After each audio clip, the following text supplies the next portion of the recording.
اوشان نے کبھی جنوبی امریکا کی گمشدہ تہذیبوں کے بارے میں کوئی رائے ظاہر نہیں کی تھی۔ شاید اس کی وجہ یہ تھی کہ اوشان کا کوئی پیش رو ان علاقوں میں نہیں گیا تھا اور اسی باعث اوشان کے لیے ان تہذیبوں کا وجود یا عدم وجود برابر تھا۔ ایک مرتبہ ٹائیگر نے اوشان سے جنوبی امریکا کی پرانی تہذیبوں کے بارے میں بات کی تھی تو اس نے صاف کہہ دیا تھا کہ اس علاقے کی تہذیب ابھی دریافت ہی نہیں ہو سکی ہے۔ اگر تمہیں کچھ معلوم ہو جائے تو مجھے ضرور بتا دینا۔ ڈسپلے ہال کے آخری حصے میں ایک ایسے کمرے کے سامنے دو محافظ کھڑے ہوئے تھے جس پر کوئی تختی نہیں لگی ہوئی تھی۔ ٹائیگر تمام کمروں میں جھانک چکا تھا اور اب صرف یہی ایک کمرہ رہ گیا تھا، لیکن اس پر غیر معمولی پہرا تھا۔ مجھے ایک خاص مجسمے کی تلاش ہے جس پر حال ہی میں کسی نے اسپرے کیا تھا، اس نے ایک گارڈ سے کہا۔ تم اندر نہیں جا سکتے، گارڈ نے جواب دیا، گویا مجسمہ اسی کمرے میں موجود ہے۔ میں نے یہ نہیں کہا، لیکن اس کمرے میں جانے کے لیے خصوصی اجازت نامے کی ضرورت ہوتی ہے جو صرف نادر اشیاء کا شعبہ ہی جاری کر سکتا ہے، اور یہ شعبہ کہاں ہے؟ آج بند ہے۔ وہاں صرف ایک اسسٹنٹ ہوگا۔ شعبہ کہاں واقع ہے؟ وہاں جانے کی ضرورت نہیں مسٹر، وہ تمہیں اجازت نامہ نہیں دیں گے۔ گارڈ نے ہنس کر کہا، ہر ایرے غیرے کو اجازت نہیں مل جاتی، خصوصی اہمیت کے حامل لوگوں کو ہی اجازت دی جاتی ہے۔ تمہیں وہاں جا کر مایوسی ہوگی، لہٰذا زحمت ہی نہ کرو۔ میں زحمت کرنا چاہتا ہوں، ٹائیگر نے کہا اور تلاش کرتا ہوا اس شعبے تک پہنچ گیا۔ اسسٹنٹ ایک اتنے چھوٹے سے کمرے میں تھی جس میں میز رکھنے کی وجہ سے چلنا پھرنا بھی مشکل تھا۔ وہ ایک دستاویز پر جھکی ہوئی تھی۔ ٹائیگر کی آہٹ پا کر اس نے سر اٹھایا۔ وہ واضح طور پر اکتائی ہوئی لگ رہی تھی۔ وہ موجود نہیں ہے اور میں بہت مصروف ہوں، لڑکی نے کہا۔ میں مکفل کمرے میں موجود مجسمہ دیکھنا چاہتا ہوں۔ ٹائیگر نے فوراً اپنا مدعا بیان کر دیا۔ میں نے یہی کہا ہے، وہ موجود نہیں اور میں بہت مصروف ہوں۔ لڑکی بری طرح اکتائی ہوئی تھی۔ پتہ نہیں تم کس کی عدم موجودگی کا ذکر کر رہی ہو۔ میں تو مجسمہ دیکھنے میں دلچسپی رکھتا ہوں۔ مجسمہ دیکھنے کے خواہش مندوں کو پہلے ڈائریکٹر جیمز ولنگم سے ملنا ہوتا ہے اور وہ اس وقت موجود نہیں۔ میں ان کے ذریعے نہیں، تمہارے ذریعے مجسمہ دیکھنا چاہتا ہوں، ٹائیگر نے جواب دیا۔ وہ کل آئیں گے اور میں آج مجسمہ دیکھنے کے لیے آیا ہوں۔ تمہیں اس میں اتنی دلچسپی کیوں ہے؟ ابھی تک تو یہ بھی طے نہیں کیا جا سکا کہ اسے کس ثقافت کی کیٹیگری میں رکھا جائے۔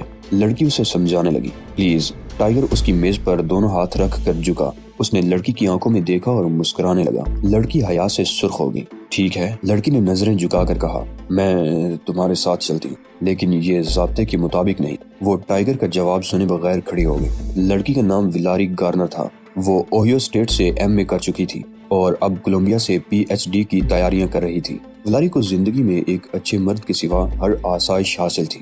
ویلاری نے یہ باتیں ٹائیگر کو ساؤتھ امریکن ایگزیبٹ ہال کی طرف لے جاتے ہوئے خود بتائی۔ نیو یارک میں اب مرد نما کوئی مخلوق نظر آتی ہی نہیں۔ وہ ایک طویل سانس لے کر بولی، میں صرف یہ چاہتی ہوں کہ ایک طاقتور مگر شریف شخص مل جائے جس کو میری ضرورتوں کا احساس ہو، ضرورت پڑنے پر میرے ساتھ ہو، اور جب میں اکتا جاؤں تو چلا جائے۔ بولو، کیا یہ خواہش بیجا ہے؟ بالکل نہیں۔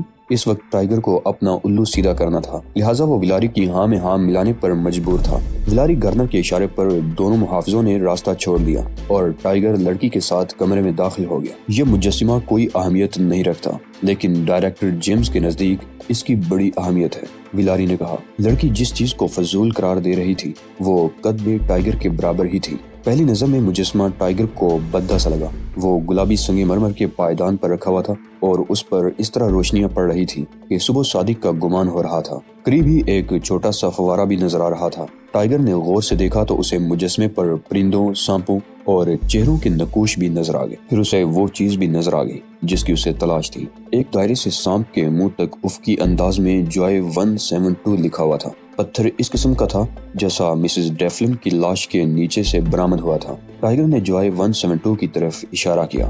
یہ کیا ہے؟ یہ ویلاری ہنس پڑی۔ ارے تم جیمز کو اس وقت دیکھتے جب اس نے مجسمے پر یہ لکھا ہوا دیکھا۔ وہ 1 گھنٹے تک ساکت کھڑا رہا اور پھر اپنے کمرے میں جا کر نصف گھنٹے تک کسی سے فون پر بات کرتا رہا۔ اس کے بعد تو وہ مسلسل فون کرتا رہا۔ اس نے سمندر پار بھی فون کیے۔ اس روز کا ٹیلی فون بل $1000 سے بھی زیادہ تھا۔ تمہیں کیسے معلوم ہوا؟ اس لیے کہ بجٹ کی دیکھ بھال میرے ذمہ ہے، ویلاری نے جواب دیا۔ میں تو ڈر گئی تھی کہ ٹرسٹی بل نامنظور کر کے ہماری تنخواہوں سے کاٹنے کا حکم دے گا، لیکن اس نے کوئی اعتراض نہ کیا۔ ٹرسٹیوں نے نہ صرف بل منظور کر لیا بلکہ کمرے کے لیے 2 محافظوں کی بھی منظوری دے دی۔ اس مجسمے کے لیے 2 محافظوں کو تنخواہ دی جا رہی ہے۔ مجسمے کے بارے میں تم بہت زیادہ بری رائے رکھتی ہو، ٹائیگر نے مسکرا کر کہا۔ ہاں، اس کی وجہ یہ ہے کہ میری رائے میں یہ مجسمہ 1000 سال سے زیادہ پرانا نہیں، تم نے کمرے کے باہر عزت اور ان کا تہذیبوں کے نمونے دیکھے ہوں گے، ان کے مقابلے میں یہ انتہائی بددہ ہے۔ تم درست کہتی ہو۔ وہ اسے دیکھ کر مسکرایا۔ کمرے کا ماحول ویلاری پر بہت زیادہ اثر کر رہا تھا۔ ہاں، وہ والہانہ انداز میں مسکرائی۔ اس مجسمے کو دیکھنے کے لیے لوگوں کی بڑی تعداد پوری دنیا سے آتی ہے۔ یہ انتہائی غیر معمولی بات ہے۔ تم لوگوں نے جائے 172 کی یہ تحریر صاف کیوں نہیں کی؟ میں نے جیمز سے کہا تھا، لیکن اس نے میری تجویز پر غور تک نہیں کیا۔ کیا تم آج اسے رابطہ کر سکو گی؟ وہ چھٹی والے دن نہیں آتا۔ ویسٹ چیسٹر میں اس کی اراضی ہے، وہی پورا دن گزارے گا۔ اسے یہ کہہ دو کہ کوئی مجسمے کی شکل بگاڑ رہا ہے۔ ارے نہیں، وہ جھوٹ پکڑ کر مجھے نوکری سے نکال دے گا، ویلاری نے جواب دیا۔ اچھا، مگر تم جھوٹ کیوں بولو گی؟ یہ کہہ کر ٹائیگر نے 2 انگلیوں کو آنکڑوں کی طرح موڑ کر مجسمے کے چہرے پر رکھی اور انہیں نیچے تک لے گیا۔ پتھر اس طرح ادھڑ گیا جیسے موم ہو، اور جہاں تک انگلیاں گئی تھی وہاں تک ایک سفید لکیر بن گئی۔ اوہ، ویلاری سٹ پٹا کر بولی، یہ کیا کیا؟ اب تو یہاں قیامت آ جائے گی۔ تم ڈائریکٹر جیمز کو فون کر دو۔ ٹھیک ہے، لیکن تم اب چلے جاؤ۔ تمہیں غالباً علم نہیں کہ تم نے کیا کر ڈالا ہے۔ میں جانتا ہوں، ٹائیگر مسکرا رہا تھا۔ سنو، اگر تم یہاں ٹھہرے رہے تو ممکن ہے کہ کوئی قتل بھی ہو جائے۔ تم فون کر دو، چلے جاؤ۔ ویلاری بہت خوف زدہ تھی۔ نہیں، ٹائیگر اب بھی مسکرا رہا تھا۔ میں نہیں چاہتی کہ وہ تمہیں مار ڈالیں۔ میں نہیں جاؤں گا۔ ٹائیگر نے اپنے ہاتھوں کو ایک خاص انداز میں جنبش دی تو دوسرے لمحے ویلاری فون تو کیا خودکشی کرنے پر بھی آمادہ ہو گئی۔ وہ دیوار کی طرف بڑھ گئی جہاں ایک سبز کیبنٹ میں ٹیلی فون سیٹ رکھا ہوا تھا۔ شاید تمہیں یہ نہیں معلوم کہ اس ٹیلی فون کا بل پورے میوزیم کے ٹیلی فونوں سے زیادہ ہوتا ہے۔ ویلاری نے یہ کہتے ہوئے سیٹ باہر نکالا۔ مجسمے کو دیکھنے کے لیے آنے والے یہاں سے نہ جانے کہاں کہاں مفت کالیں کرتے ہیں اور بل ہمیں دینا پڑتا ہے۔ ویلاری نے فون ملایا اور جو ہی اس نے مجسمے کو پہنچنے والے نقصان کے بارے میں کہا، اگلے ہی لمحے اس کا چہرہ پیلا پڑ گیا۔ وہ صرف یہ کہتی رہی، مسٹر جیمز پلیز چیخیں نہیں، وہ آ رہا ہے۔ ویلاری نے فون رکھ کر کہا۔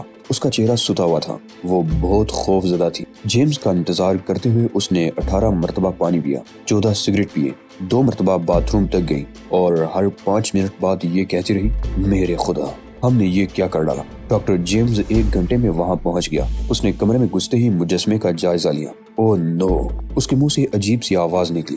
سفید لکیر بہت واضح تھی۔ اس کی گہری بری آنکھیں ابلنے لگی۔ وہ کانپنے لگا اور پھر سر جھٹکنے لگا۔ نہیں، اس بار اس کا لہجہ مستحکم تھا۔ جسم کی کپاہٹ بھی ختم ہو گئی تھی۔ وہ گھٹنوں کے بل جھکا۔ اس نے 3 بار سر کو خم کیا اور پھر ویلاری کی طرف پلٹا۔ تم نے یہ نقصان عظیم کب دریافت کیا ویلاری؟ جب میں نے یہ نقصان عظیم پہنچایا، ٹائیگر نے مسکرا کر جواب دیا۔ یہ کام تم نے کیا؟ جیمز چونک پڑا۔ مگر کیوں؟ آخر کیوں؟ بس ایسے ہی؟ کیسے کیسے کیسے؟ جیمز مٹھیاں بینچ کر چلایا۔ ایسے؟ ٹائیگر نے ایک بار پھر دونوں انگلیوں کو آنکڑوں کی طرح بنا کر مجسمے پر ایک اور لکیر بنا دی اور اب مجسمے پر ایکس کی شکل بن گئی۔ ایسے؟ ٹائیگر نے مسکرا کر کہا۔ زیادہ مشکل نہیں ہے، بس انگلیوں کو ایک خاص انداز سے اور خاص قوت سے استعمال کرنا ہوتا ہے۔ ویسے اس کے لیے سانس کی مشق بھی ضروری ہے۔ یہ کہتے ہوئے اس نے جوائے 172 کے اوپر ہاتھ رکھا۔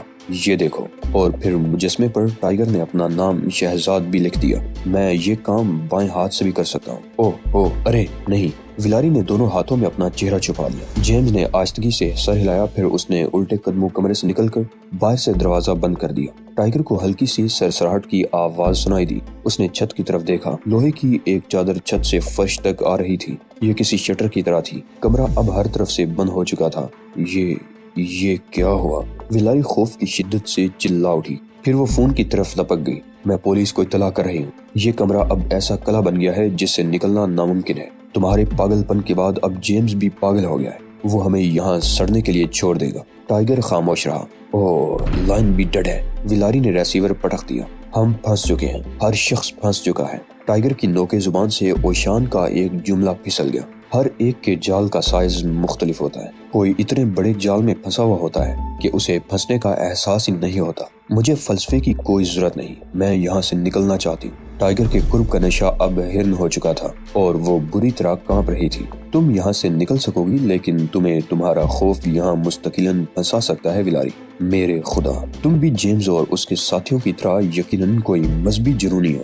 وہ سر پکڑ کر مجسمے کے پائیدان پر بیٹھ گئی۔ ٹائیگر بھی اس کے قریب ہی بیٹھ گیا۔ سنو ویلاری، تم یہ کیوں احساس نہیں کرتی کہ تمہاری ساری زندگی ایک جال میں پھنسی رہی ہو؟ ہر کسی کا یہی حال ہے۔ بکو مت، یہ دیواریں عارضی جال ہے ویلاری۔ ٹائیگر پر نہ جانے کیوں فلسفے کا بھوت سوار ہو گیا تھا۔ میں یہاں سے نکلنا چاہتی ہوں اور تم ہو کے الٹی سیدھی باتیں کیے جا رہے ہو۔ وہ ہراساں ہو کر بولی، میں تمہیں بڑے سے بڑے جال اور قید خانے سے نکال کر لے جا سکتا ہوں، لیکن تم اپنی جہالت کے جس جال میں پھنسی ہوئی ہو اس سے نکالنا میرے بس میں نہیں ہے۔ ٹائیگر کو خود بھی حیرت تھی کہ وہ اوشان کے مخصوص انداز میں کس طرح بولے جا رہا ہے۔ مجھے یہاں سے نکالو، اپنا کام مکمل کرنے کے بعد نکال لے چلوں گا۔ کیا مطلب؟ وہ چونک پڑی۔ سنو، میں کسی جال میں نہیں پھنسا، بلکہ میں نے جیمز اور اس کے دوستوں کو اپنے جال میں پھنسا لیا ہے۔ کیا ہمارے ساتھ وہ بھی پھنس گیا ہے؟ ویلاری حیرت زدہ ہو کر بولی۔ ہاں، ٹائیگر کا موڈ انتہائی عجیب تھا۔ میں نے جو جال بچھایا تھا اس میں وہ پھنس گیا ہے۔ کیسا جال؟ اس بے قدر و قیمت پتھر سے عقیدت کا جال۔ احمق! ویلاری رونے لگی۔ اسے دنیا بھر سے شکوہ تھا کہ اس کا واسطہ ہمیشہ مذہبی جنونیوں ہی سے پڑتا ہے۔ میرے خدا، یہ میرے ساتھ کیوں ہوتا ہے؟ وہ چلا اٹھی۔ تمہارے ساتھ ہی کیوں نہ ہو، ٹائیگر نے کہا، اور جب اس نے اپنے ہاتھوں سے اسے تسلیاں دینے کی کوشش کی تو وہ ایک طرف ہٹ گئی۔ میں کسی مذہبی جنونی کو پسند نہیں کرتی، اس نے چیخ کر کہا۔ وقت گزرتا رہا اور اچانک ہی ویلاری کو جماہیاں آنے لگی۔ ٹائم کیا ہوا ہے؟ ویلاری نے پوچھا۔ بہت دیر ہو گئی، ہم تقریباً 5 گھنٹوں سے یہاں ہیں۔ نہیں، 5 گھنٹے اور 43 منٹ۔ اس وقت 8:32 اور 14 ہوئے ہیں۔ تمہارے پاس گھڑی تو نہیں ہے؟ ویلاری جل کر بولی۔ میں خود دنیا کی سب سے بہترین اور سب سے دوست گھڑی ہوں، ٹائیگر نے مسکرا کر جواب دیا۔ ویلاری مجسمے کے سامنے نیم دراز ہو کر اونگنے لگی۔ ٹھیک 1 گھنٹے بعد شٹر ہلکی سی سرسراہٹ کے ساتھ اٹھ گیا۔ ویلاری چونک کر بیدار ہو گئی۔ اس نے ٹائیگر کی طرف دیکھا، وہ مسکرا رہا تھا۔ Mr James! Oh thank God! Valerie اچھل کر کھڑی ہو گئی، لیکن پھر سہم گئی۔ ڈائریکٹر جیمز صرف زرد لنگوٹ میں ان کے سامنے کھڑا ہوا تھا۔ اس کے ہاتھ میں ایک سنگی چاقو تھا۔ اس کے پیچھے مزید 6 افراد تھے، جن میں سے 2 فوراً ہی ویلاری کی طرف جپٹ پڑے۔ انہوں نے ویلاری کو فرش پر گرا کر اسے دبوچ لیا۔ باقی 4 ٹائیگر کی طرف جپٹے۔ 2 نے اس کے پیر اور باقی 2 نے اس کی کلائیاں پکڑ لی۔ حضرات! ٹائیگر نے مزاحمت نہ کی، بلکہ انہیں خود کو اٹھانے دیا۔ وہ اسے ایکٹک کے مجسمے تک لائے اور پھر جیمز چاقو سر سے بلند کیے ہوئے اس کی طرف بڑھنے لگا۔ وہ کسی اجنبی زبان میں کچھ گا رہا تھا۔ آواز ایسی تھی جیسے پتھر سے پتھر ٹکرا رہا ہو۔ پھر اچانک ہی جیمز انگریزی بولنے لگا۔ تمہارا دل نکالنا بھی اس جرم کی کم از کم سزا نہیں۔ تم نے عظیم دیوتا کو مسخ کرنے کی کوشش کی ہے۔ میں نے مجسمے کو مزید خوبصورت بنانے کی کوشش کی ہے، ٹائیگر نے جواب دیا۔ مسٹر جیمز پلیز مجھے بچاؤ، ویلاری چلائی تو دونوں آدمیوں نے اس کے منہ میں اپنے لبادے کے کونے ٹھونس دیے۔ اگر تم ہمیں سچ سب کچھ بتا دو تو تمہیں زیادہ تکلیف سے بچایا جا سکتا ہے۔ مجھے درد اور تکلیف میں لطف آتا ہے، ٹائیگر نے کہا۔ اس کے دائیں ہاتھ کی کلائی دبوچنے والا شخص بہت زیادہ طاقت استعمال کر رہا تھا اور ٹائیگر کو احساس تھا کہ یہ شخص جلد ہی اپنی ساری توانائی کھو بیٹھے گا۔ بائیں طرف والے کی سانس اتل پتل ہونے ہی لگی تھی، جبکہ پیروں کو دبوچنے والے افراد کے پیٹ ٹائیگر کی ممکنہ کک کے لیے بہترین ہدف پیش کر رہے تھے، لیکن وہ اتنی جلدی یہ کھیل ختم کرنے پر تیار نہ تھا۔ اگر تم نے ہمیں مطلوبہ اطلاعات فراہم نہ کی تو لڑکی کو قتل کر دیا جائے گا، جیمز نے خوخار لہجے میں کہا۔ تب پھر اسے مار ہی ڈالو۔ اپنے جسم پر ضربیں برداشت کرنے سے بہتر یہ ہے کہ لڑکی ہی مر جائے۔ ہم اسے بہت خوفناک انداز میں ہلاک کریں گے۔ جو ہونا ہے وہ تو ہو کر رہے گا۔ ٹائیگر کے انداز میں فلسفیانہ پن واپس آ گیا۔ ساتھ ہی اس نے کنکھیوں سے ویلاری کی طرف دیکھا، جو خود کو چھڑانے کے لیے مسلسل جدوجہد کر رہی تھی۔ اس کا چہرہ خوف اور غصے کی وجہ سے بگڑ گیا تھا۔ سنو، ٹائیگر نے ٹھہرے ہوئے لہجے میں کہا، لڑکی کو چھوڑ دو، میں تمہیں سب کچھ بتا دوں گا۔ تم نے یہ حرکت اور دوسری حرکتیں کیوں کی؟ جیمز نے برہم لہجے میں پوچھا۔ تم نے مجھ سے پہلے یہ حرکت کرنے والے جوائے 172 کو کیوں نہیں پکڑا؟ ٹائیگر نے الٹا سوال کر ڈالا۔ ہم جانتے ہیں کہ اسے کہاں دبوچا جا سکتا ہے، جیمز نے جواب دیا۔ اس نے جس روز یہ حرکت کی تھی اسی روز ہمیں اس کے اڈے کا علم ہو گیا تھا، لیکن نقصانات کا ازالہ کرنا اور تقدس کو پہنچنے والی ٹھیس کا خمیازہ بھگتنا امریکیوں کی ذمہ داری ہے کہ وہ ناپاک خون سے اپنے ہاتھوں کو آلودہ کرے۔ یہ کام ظالم قوم کا ہے کہ وہ ملزم کو ہمارے سامنے پیش کرے تاکہ ہمارے ہاتھوں کے ذریعے قربانی ہو سکے، تمہارے ہاتھوں سے نہیں۔ تم نے پہلے یہ کیوں نہیں بتایا تھا؟ ٹائیگر نے مسرت بھرے لہجے میں کہا۔ تمہارے ہاتھوں کے ذریعے ہاتھوں سے نہیں۔ اب تو ہر بات واضح ہو کر سامنے آ گئی ہے۔ اب بحث کا کوئی فائدہ ہی نہیں، بلکہ کوئی جواز ہی نہیں۔ میں نے یہ اندازہ پہلے کیوں نہیں لگایا؟ میں تو یہی سوچتا رہا کہ یہ محض عام سا انتقام ہے۔ ہم نے رسم قربانی کی تجدید کر دی ہے اور اب قربانی کی یہ رسم اس وقت تک جاری رہے گی جب تک امریکہ مناسب رویہ اختیار نہ کر لے۔ جیمز نے سر ہلا کر پرزور لہجے میں کہا، کیا تم یہ چاہتے ہو کہ اٹارنی جنرل جوائے 172 کو پٹخ کر گرائے اسے بے بس کرے اور وزیر خارجہ جوائے 172 کا دل اسی طرح سینے سے کھینچ کر نکالے جس طرح کانگریس مین اور مسز ڈیفلن کے دل نکالے گئے ہیں۔ ٹائیگر ان دونوں افراد کے قتل کے بارے میں قریدنا چاہ رہا تھا۔ وہ دونوں میوزیم کے اندر رکھی ہوئی یادگار اشیاء کے نگراں تھے۔ جیمز اس کے جال میں پھنس گیا۔ دونوں نے اس کمرے پر محافظوں کی تعیناتی کی میری درخواست رد کر دی تھی۔ اسی باعث ایکٹنگ کی توہین ہوئی۔ اس کا جسم پامال ہوا۔ یہ ان دونوں کی خطا تھی۔ تم دیوتا کے تقدس کی پامالی کا انتقام کس طرح لینا چاہتے ہو؟ میرا مطلب ہے کہ کس کے ذریعے؟ FBI، CIA یا جرسی سٹی پولیس کے توسط سے؟ تمہارے ملک میں بہت سے خفیہ ادارے موجود ہیں۔ جیمز نے جواب دیا، وہ یہ کام کر سکتے ہیں اور ہم جانتے ہیں کہ ان اداروں میں ہمارا مطالبہ پورا کرنے کی صلاحیت موجود ہے، لیکن اس سے قبل تمہاری حکومت کو یہ احساس ہونا چاہیے کہ اس نے تقدس کی پامالی کی اجازت دے کر کتنی سنگین غلطی کی ہے۔